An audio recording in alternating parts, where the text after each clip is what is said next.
नमस्कार, सुबह लक्ष्मी में आपका स्वागत है। मैं हूं आशीष वर्मा। सबसे पहले देखते हैं इस वक्त की हेडलाइंस। अमेरिकी बाजारों में मिले जुले संकेत। शुक्रवार रहा ट्रेडिंग के लिहाज से साल का सबसे ठंडा दिन। यूरोप भी चीन के असर से 0.5% तक गिरा। एशियाई मार्केट सपाट। 2 साल के निचले स्तर पर पहुंचा रुपया। 25,000 से नीचे जा सकता है सोना। ऐसे में क्या हो आपकी स्ट्रैटेजी, बताएंगे बुलेटिन में आगे। प्रधानमंत्री नरेंद्र मोदी पहुंचे पेरिस। 12 दिन की यूएन क्लाइमेट चेंज समिट आज से शुरू। आरबीआई की क्रेडिट पॉलिसी कल। जानकारों को रेपो रेट 7.25% पर कायम रहने की उम्मीद। महंगाई में कमी पर फोकस।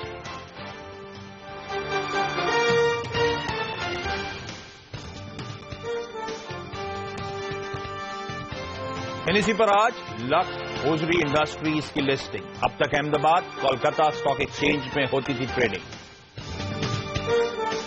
देश की जानी मानी लैब डॉक्टर लाल पैथ लैब्स के आईपीओ का ऐलान आज। कंपनी प्रेस कॉन्फ्रेंस में करेगी प्राइस बैंड की घोषणा। और देश के सबसे बड़े advisory game show Indian advisory league की शुरुआत में बचे हैं महज 2.5 घंटे। एक्सपर्ट्स और एनालिस्ट के लिए आज से रजिस्ट्रेशन। चलिए सबसे पहले एसजेएक्स निफ्टी और किस तरह से कामकाज हो रहा है तमाम एशियाई बाजारों में। हफ्ते का पहला कारोबारी सत्र एसजेएक्स निफ्टी दर्शा रहा है कि शायद नरमी के साथ, हल्की कमजोरी के साथ शुरुआत हो सकती है। 1.5% का दबाव। दरअसल अक्रॉस एशिया आप देखेंगे मिला जुला या थोड़ा सा प्रेशर में कामकाज। आपको याद होगा शुक्रवार को शंघाई के मार्केट्स में 5 से 6% तक की तगड़ी पिटाई होती हुई नजर आई थी। वहां पे कुछ इनसाइडर ट्रेडिंग को लेकर इश्यूज सामने आए थे। वहां का जो इंडस्ट्रियल डेटा आए थे वो कमजोर थे, तो उन मार्केट्स पे कीनली वॉच होगा। हैंग सेंग इंडिकेशंस दे रहा है कि आज फिर से 0.5% के आसपास का दबाव रह सकता है। लेकिन चलिए हमारे साथ इस समय जुड़ रहे हैं हमारे सहयोगी डिम्पी कालरा। डिम्पी हाय, गुड मॉर्निंग। सबसे पहले बताएं किस तरह के संकेत ग्लोबल मार्केट से मिल रहे हैं। गुड मॉर्निंग आशीष। अगर पहले एशियन मार्केट जैसे अभी आप बता भी रहे थे कि कहीं ब्रोकिंग हाउसेस को लेकर जो एक वार्निंग नोट सामने आया था उसमें से तेज दबाव था चाइनीज मार्केट में। चाइना की इंपॉर्टेंस आप इसे समझिए कि भले ब्रोकरेज हाउसेस चाइना की थी लेकिन अक्रॉस एशिया और अक्रॉस यूरोप इन सभी भी हमने दबाव आते हुए देखा है।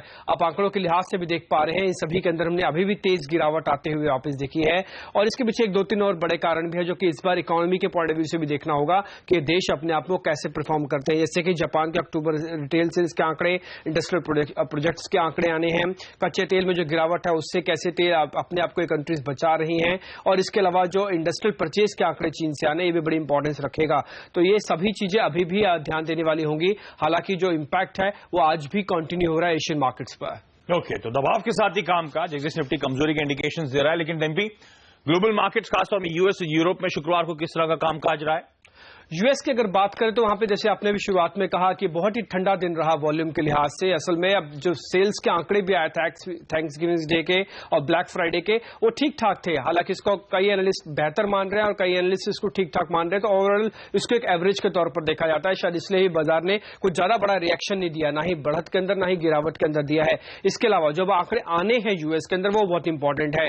वो असल में पेरोल, नॉन पेरोल के आंकड़े आने हैं जो कि अगले इसी हफ्ते होंगे। जॉब रिपोर्ट के आंकड़े आने बड़े क्रिटिकल हैं। फेड चेयरपर्सन की बैठक होने वाली है 14 तारीख और 15 तारीख को, वो बड़ी इंपॉर्टेंट है। उससे ठीक पहले 2 दिसंबर को फेड चेयरपर्सन एक बयान देने वाले हैं। तो इससे यूएस मार्केट पूरी तरह से रिएक्शन आपको दिखाएगा। तो पिछले हफ्ता कुछ ज्यादा आंकड़े नहीं रहे, लेकिन अगला ये हफ्ता जो है बड़ा इंपॉर्टेंट है यूएस मार्केट्स के लिए। यूरोपियन बाजारों की अगर बात करें तो ईसीबी की भी एक इंपॉर्टेंट बैठक होने वाली है, वहां से भी राहत पैकेज मिलता है। तो यूरोपियन मार्केट्स भी आपको पूरी तरह से प्ले करते हुए दिखेंगे। हालांकि चाइना और कच्चे तेल की वजह से भी ये गिरावट पे है। ओके, चलिए इस बीच चीन के बाजार खुलते हुए से पहले हमने जब चेक लिया था तो वहां पे मार्केट्स ओपन नहीं हुए थे, लेकिन मामूली कमजोरी यानी कि फ्राइडे को जो हमने देखा था 6% के आसपास का दबाव, उन्हीं लेवल्स के आसपास चीन के बाजार इस समय शुरुआत करते हुए। लेकिन जैसे डिम्पी हाईलाइट कर रहे थे, बहुत एक्शन पैक्ड ये हफ्ता रहने वाला है ग्लोबल फ्रंट पर। और उससे पहले हमने बीते हफ्ते देखा अमेरिकन मार्केट बहुत नैरो रेंज में कंसोलिडेट होते हुए। बुधवार का ट्रेडिंग सेशन आपको याद होगा, सबसे नैरो बैंड में इस पूरे साल का कामकाज। थर्सडे को अमेरिका में थैंक्सगिविंग के चलते मार्केट हॉलिडे थी, और फ्राइडे को जो डिम्पी हाईलाइट कर रहे हैं बहुत छोटा और ट्रेडिंग सेशन था जिसमें वॉल्यूम्स अब तक के सबसे कम थे 2015 के। ध्यान रखिए एक छोटा ट्रंकेटेड सेशन होता है वहां पे थैंक्सगिविंग के अगले दिन, इसीलिए वॉल्यूम्स भी कम थे और वो मार्केट भी उस दिन भी कंसोलिडेशन बहुत ही लिमिटेड दायरे में कामकाज हो रहा था। तो इस इवेंटफुल हफ्ते से पहले अमेरिकन मार्केट्स एक कंसोलिडेशन जोन में नजर आए। सबकी नजरें ईसीबी की बैठक पे, जो डिम्पी हाईलाइट भी कर रहे थे। यूरोपियन मार्केट्स में 1/4 से 1/3% का दबाव था। दबाव बहुत ज्यादा इसीलिए नहीं आया क्योंकि अभी भी होप्स हैं कि ईसीबी से गुरुवार को बड़ा स्टिमुलस का अनाउंसमेंट हो सकता है। मारियो द्रागी साहब ने उस बात के लगातार स्टेटमेंट्स भी दिए या फिर उस बात पे लगातार तूल भी दिया है, इसलिए बाजार के लिए बड़ा डिसअपॉइंटमेंट होगा अगर ईसीबी कोई स्टिमुलस का अनाउंसमेंट नहीं करता। जहां तक भारतीय बाजारों का सवाल है, फ्राइडे को आपको याद होगा अच्छा ट्रेडिंग सेशन था इंडियन मार्केट्स के लिहाज से, ऑलमोस्ट दिन के हाईस पे जाके 3/4% के आसपास के गेन्स थे और ये बैक टू बैक दूसरा ट्रेडिंग सेशन था। एक्सपायरी जब हुई थी तब हमने देखा था 3/4% के गेन्स, और फ्राइडे को यानी कि दिसंबर सीरीज का जो पहला कारोबारी सत्र था उस दिन भी उसी सिमिलर मजबूती के साथ कामकाज हुआ। बड़ा इंटरेस्टिंग सेशन था, कंसोलिडेशन के साथ फ्लैट लाइन के आसपास शुरुआत हुई। उसके बाद पीएम बैठक की खबरें आई थी, सोनिया गांधी मनमोहन सिंह के साथ बैठक होगी जीएसटी को लेकर। उसके बाद हमने देखा चीन के मार्केट्स की खबरें आई, तगड़ा पिटाई हुई। उसके बाद भारतीय बाजार में करेक्शन था, लेकिन शायद मूड बना चुके थे इंडियन मार्केट, लोअर लेवल से फाइनली बड़ी स्मार्ट रिकवरी और दिन के हाईस पे क्लोज। लेकिन आज हफ्ते का जो पहला कारोबारी सत्र है, एटलीस्ट एसजीएक्स निफ्टी की तरफ से इंडिकेशंस बहुत इंकरेजिंग नहीं है, थोड़े दबाव के संकेत हैं। बेहद इवेंटफुल वीक है, कल तो हमारे लिए क्रेडिट पॉलिसी का ऐलान भी होने वाला है, आज जीडीपी के आंकड़े आने वाले हैं। ऐसे में ट्रेडिंग के लिहाज से क्या रणनीति बनाऊं, कैसा लग रहा है मार्केट का अप्रोच इस हफ्ते के लिए? सीएनबीसी आवाज के मार्केट से डेटा अनिल सिंह भी हमारे साथ जुड़ चुके हैं। अनिल जी हाय, गुड मॉर्निंग। लोकल और ग्लोबल फ्रंट पे बहुत एक्टिव होने वाला है ये हफ्ता, बहुत इंपॉर्टेंट होगा और कल लोग तो इनफैक्ट ये मान के चल रहे हैं कि इस साल का अब तक का सबसे इंपॉर्टेंट हफ्ता है ये। ऐसे में क्या रणनीति मैं बनाऊं इस हफ्ते के लिहाज से? मूड कैसा लग रहा है बाजार का, आज कैसा लगेगी स्क्रीन? गुड मॉर्निंग आशीष। और बाजार का मूड आज थोड़ा ठंडा रहने वाला है और उसकी सबसे बड़ी वजह जो मैं समझता हूँ वो ये कि जिस वजह से शुक्रवार को अच्छी तेजी हुई थी, और वो वजह ये थी कि लोगों को लग रहा था कि जीएसटी पर बात पूरी तरह से बन जाएगी, चाय पर जो चर्चा होगी वो बात आगे बढ़ेगी, लेकिन वहां पर प्रोग्रेस हुई है, लेकिन उतनी नहीं जितना कि बाजार चढ़ा था। तो आज सबसे पहले मूड बिगाड़ने का काम थोड़ा सा वो फैक्टर करेगा। और दूसरा ये कि दुनिया भर के बाजारों में थोड़ी सुस्ती, थोड़ी कमजोरी का माहौल है। तो ये दो नेगेटिव फैक्टर है, लेकिन इनके सामने कुछ पॉजिटिव्स भी हैं, और वो ये कि बाजार में खरीदारी लगातार होती दिख रही है। डोमेस्टिक फंड्स की तरफ से बड़ा पैसा आ रहा है और वायदा कारोबार में भी एफआईएस की खरीदारी होती दिख रही है। तो ये पॉजिटिव्स भी हैं।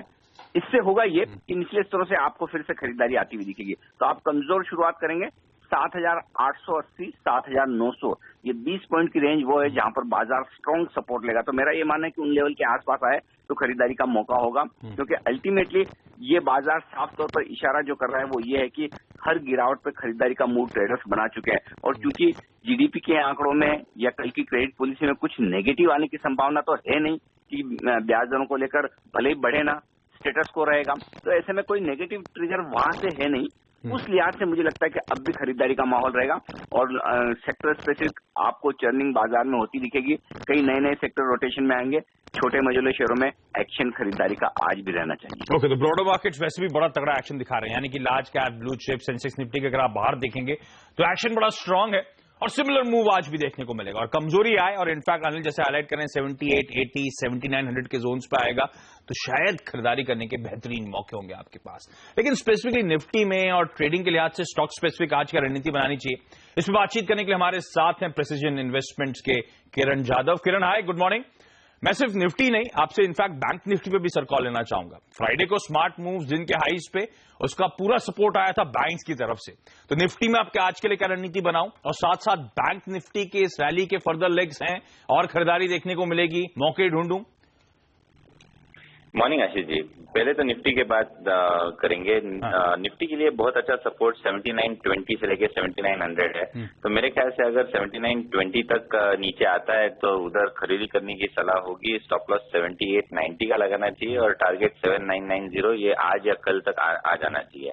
जहां पे बैंक निफ्टी की बात करें तो एक इम्पोर्टेंट रेजिस्टेंस था, वो करीबन 17,200, 17,250 ये लेवल्स पे था, जो शुक्रवार को उसने अच्छे वॉल्यूम्स के साथ क्रॉस किया है।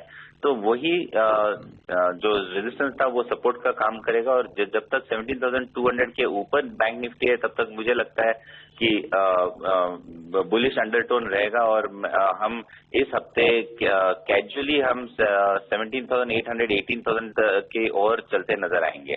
तो बैंक निफ्टी एक ऐसा बैंकिंग स्टॉक्स के ऐसे स्टॉक्स रहेंगे जो कि निफ्टी के लिए आगे जाने के लिए मदद करेंगे। ओके, चलिए तो निफ्टी में खरीदारी करने के मौके ढूंढें। 20 पॉइंट के आसपास की मौजूदा जोन से कमजोरी है, 79.20 के जोन पे आएगा तो खरीदारी करके चलें। लक्ष्य होगा 79.90 तक का। और बैंक निफ्टी हमने देखा था फ्राइडे को तगड़े अपसाइड्स देखने को मिले थे, ऑलमोस्ट 2% की मजबूती थी, कई इंपॉर्टेंट लेवल्स को ब्रीच करता हुआ नजर आया। किरण हाईलाइट कर रहे हैं अंडरटोन अब पॉजिटिव है और शायद 17,800 18,000 तक के लेवल्स तक जाता हुआ नजर आया। तो यहां पे भी आप पॉजिटिव बायसनेस के साथ ही कामकाज करें। लेकिन किरण, कोई स्टॉक्स आपने आइडेंटिफाई कर रहे हो ट्रेड के लिहाज से आज के लिए सर? अच्छा जी हाँ, पहला स्टॉक है FRL फ्यूचर रिटेल, जहां पे खरीदी करने की सलाह होगी। स्टॉप लॉस 139 का लगाना चाहिए और टारगेट 156 का हो सकता है। और दूसरा स्टॉक होगा कल्पतरु पावर, जहां पे स्टॉप लॉस 268 का रखना चाहिए और टारगेट 290 का एक्सपेक्ट कर सकते हैं। ओके, तो फ्यूचर रिटेल और कल्पतरु पावर लेवल जो किरण सुझा रहे हैं आपकी स्क्रीन पर। किरण, बहुत बहुत धन्यवाद सुबह सुबह वक्त निकालने के लिए। तो ये तो दो स्टॉक्स हैं जो फोकस में रहेंगे, लेकिन आज अंडरगारमेंट्स बनाने वाली कंपनी लक्स इंडस्ट्रीज की भी लिस्टिंग होनी है। ध्यान रखें, रीजनल स्टॉक एक्सचेंजेस पर ऑलरेडी ये कंपनी लिस्टेड है, आज नेशनल स्टॉक एक्सचेंजेस पे इसकी लिस्टिंग होनी है, तो NSE पे आज ये लिस्ट होने वाली है। इस कंपनी के बारे में डिटेल शेयर करने के लिए हमारे साथ अब जुड़ चुकी है हमारे रिसर्च एनालिस्ट सोनम मेहता। सोनम, हाय, गुड मॉर्निंग। हमने देखा था फ्राइडे को जब खबर आई थी तो तमाम जो अंडरगारमेंट मैन्युफैक्चरर्स हैं इन सब में बड़ा स्मार्ट मूव आया था, इस होप में कि शायद ये लिस्टिंग बड़ी इंटरेस्टिंग होने वाली है। क्या है ये कंपनी, क्या लिस्ट होने वाला है, क्या कामकाज है, कुछ डिटेल शेयर करें हमारे साथ। हाय आशीष, गुड मॉर्निंग। तो आशीष, ये कंपनी ऑलरेडी कैलकाटा और अहमदाबाद स्टॉक एक्सचेंजेस में लिस्टेड थी, आज NSE में लिस्ट हो रही है। जो पियर्स की आप बात करें या फिर कॉम्पिटिटर्स मार्केट में जो लिस्टेड ऑलरेडी है, इसमें Maxwell industries, Rupa and company और पेज इंडस्ट्रीज शामिल है।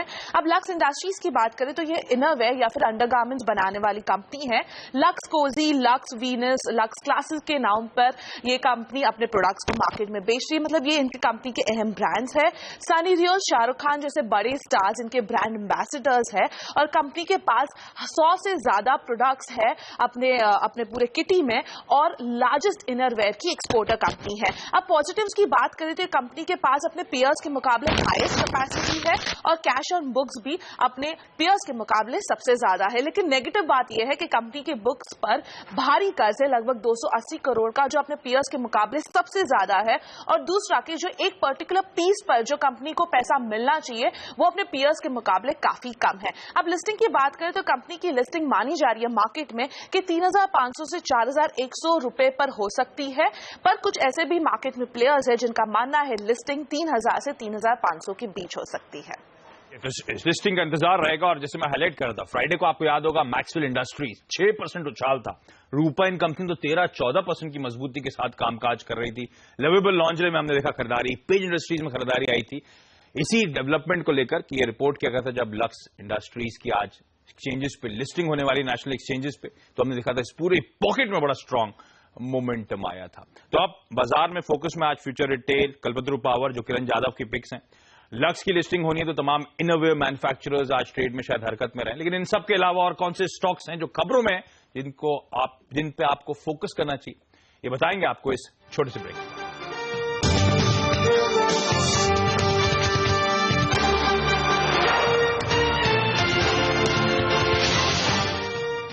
ब्रेक के बाद आपका स्वागत है। और ऐसी शक्ति दर्शा रहा है कि इस हफ्ते के पहले कारोबारी सत्र हल्की कमजोरी के साथ, इनफैक्ट थोड़ी सी कमजोरी गहराती हुई 1/3% के आसपास के दबाव के इंडिकेशंस, ऑलमोस्ट 30 पॉइंट शायद नीचे शुरुआत होती हुई नजर आए। लेकिन हमने जो एक्सपर्ट से अब तक बात करी है, किरण का मानना है अगर कमजोरी आती है 79.20 के लेवल्स के आसपास अगर निफ्टी आता है तो खरीदारी करने के मौके ढूंढें आप। इवेंचुअली लेवल 79-90 तक के अप्रोच किया जा सकता है। बैंक निफ्टी आपको याद होगा ट्रेड में फोकस में था, शुक्रवार के कारोबारी सत्र में पूरी तरह से लीड करा था चार्ज को, 2% के आसपास की बढ़त थी।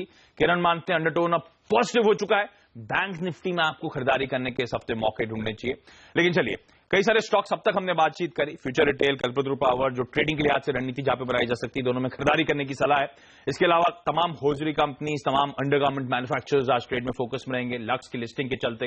लेकिन इनके अलावा और कौन से स्टॉक्स आज फोकस में रहेंगे, ये जानने के लिए चलते हैं अपने सहयोगी रिसर्च एनालिस्ट पूजा और नियति के पास। गुड मॉर्निंग, बताएं। सबसे पहले बात करेंगे पीवीआर की। इस फिस्कल ये अपने स्क्रीन्स की जो साइज है वो बढ़ाने वाले हैं, 23 स्क्रीन्स और ये ऐड करने वाले हैं और इस पूरे ही वित्त वर्ष में ये 500 स्क्रीन्स ऐड करेंगे। यूनाइटेड ब्रेवरीज और येस बैंक भी आज रडार पर होना चाहिए। येस बैंक ने यूनाइटेड ब्रेवरीज के प्लेज पड़े शेयर यानी कि करीब 3% हिस्सा 778 करोड़ में बेच दिए हैं। ये शेयर्स मैकडॉवल होल्डिंग की तरफ से प्लेज किए गए थे और यहाँ आपको बता दें कि एसबीआई ने जब माल्या, किंगफिशर एयरलाइंस और यूनाइटेड ब्रेवरीज होल्डिंग को विलफुल डिफॉल्टर्स घोषित किया, उसके बाद येस बैंक ने यह कदम उठाया है। यूनाइटेड ब्रूअरीज होल्डिंग एक और इसी ग्रुप की कंपनी सेबी पे इन पर 15 लाख रुपए का जुर्माना लगाया है। इन्होंने यूनाइटेड स्पिरिट्स के जो गिरवी रखे शेयर है उनकी डिस्क्लोजर नहीं किए थे। एचडीएफसी लिमिटेड एफआईपीबी ने एचडीएफसी स्टैंडर्ड लाइफ की विदेशी निवेश सीमा बढ़ाने का जो प्रस्ताव था उसको टाल दिया है। कंपनी की तरफ से एफआईआई लिमिट 26% से 35% करने का प्रस्ताव था। यहाँ आपको बता दें कि एचडीएफसी लिमिटेड का करीब 70% स्टेक एचडीएफसी स्टैंडर्ड लाइफ में है। और मॉनेटरी इस्पात एनर्जी आपके फोकस में होना चाहिए। इनके जो लेंडर्स है यानी जो बैंकर्स है वो अपना लोन इक्विटी में कन्वर्ट करेंगे। 51% का इक्विटी अभी ले लेंगे 34 रुपए प्रति 20 पैसे पर। और प्रमोटर्स इसके साथ साथ ही इन्होंने कन्वर्जन किया है 40 रुपए प्रति शेयर का। 150 करोड़ रुपए अनसिक्योर्ड लोन्स इन्होंने जुटाए हैं। जिस तरह से इन्होंने करेक्टिव एक्शन प्लान लिया है। मॉनेटरी इस्पात एनर्जी शेयर होल्डर्स से अपनी 21 दिसंबर की बैठक में मंजूरी लेगी। पटेल इंटीग्रेटेड लॉजिस्टिक मॉरिशस की एक पीवी निवेशक फ्रंट लाइन कंपनी में फिलहाल 19 करोड़ का निवेश करेगी और आगे आने वाले समय में 18 करोड़ का निवेश करेगी, जिसके जरिए कंपनी का अपने और ज्यादा ब्रांचेस बढ़ाने की योजना है। अपने कंज्यूमर हेल्थ केयर बिजनेस के विस्तार के लिए सिप्ला ने एक इन्वेस्टमेंट पैक्ट इंक किया है। FIL capital Fidelity capital Mauritius का एक आर्म है। सीसीआई और एफआईपीबी से इनको मंजूरी लेनी होगी। एमटेक ऑटो ग्रुप ने की 3 कंपनियों ने अपने नतीजे घोषित किए हैं। शुरुआत एमटेक ऑटो के नतीजों के साथ करेंगे। काफी कमजोर नतीजे देखने को मिले हैं। रेवेन्यूज और मार्जिन के फ्रंट पर एक बड़ी गिरावट देखने को मिली है। इंटरेस्ट कॉस्ट में भी बढ़त हुई है, जिसकी वजह से प्रॉफिटेबिलिटी में काफी दबाव देखने को मिला है। पिछले साल के 74 करोड़ के मुनाफे के सामने इस बार कंपनी ने 158 करोड़ का नुकसान पोस्ट किया है। इसी ग्रुप की एक और कंपनी मेटलिस फोर्जिंग ने भी अपने नतीजे पेश किए हैं। इसको पहले हम अहमदनगर फोर्जिंग के नाम से जानते थे। चौथी तिमाही में इनका जो मुनाफा है वो अब लॉस में आ गया है। कंपनी ने 44 करोड़ रुपए का मुनाफा क्लॉक किया था, जिसके मुकाबले अब 18 करोड़ रुपए का इनका लॉस हुआ है। रेवेन्यू भी 15% के आसपास कटौती हुई है। वहीं ऑपरेटिंग मार्जिन जो है वो कमजोर हुए हैं, 25% से घटकर 20% आ गया और एबिटा भी इनका 32% के आसपास गिरावट हो गई है। और आखिर में बात करते हैं कैस्टेक टेक्नोलॉजीज के नतीजों की, जिसको कि पहले एंटेक इंडिया के नाम से भी जाना जाता था। यहां पर भी कमजोर नतीजे आए हैं। पिछले साल के 60 करोड़ के प्रॉफिट के सामने इस बार कंपनी ने 124 करोड़ का लॉस पोस्ट किया है। ओके, तो ये तमाम स्टॉक्स हैं जो खबरों की वजह से आज फोकस में रहेंगे। इनमें हरकत देखने को मिलेगी, तो आप इनको अपने रडार पर रखें। लेकिन यहाँ पे एक छोटा सा ब्रेक के बाद आपको बताएंगे कमोडिटी और करेंसी बाजार में आज की रणनीति। ध्यान रखें, रुपया 2 साल के निचले स्तरों पर, कच्चे तेल की और सोने की फ्राइडे को बड़ी तगड़ी पिटाई हुई थी। तो ऐसे में आज क्या रणनीति हो, इस पर फोकस।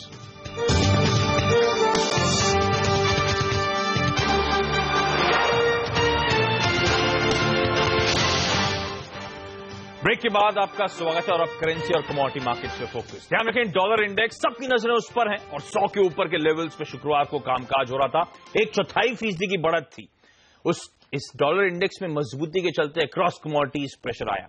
कच्चे तेल में हमने देखा दबाव, नेचुरल गैस में अच्छी खासी कमजोरी के साथ कामकाज। ये सब आपकी स्क्रीन पर आएगा। फ्राइडे के ट्रेडिंग सत्र की बात कर रहा हूं, डॉलर इंडेक्स आपकी स्क्रीन पर है।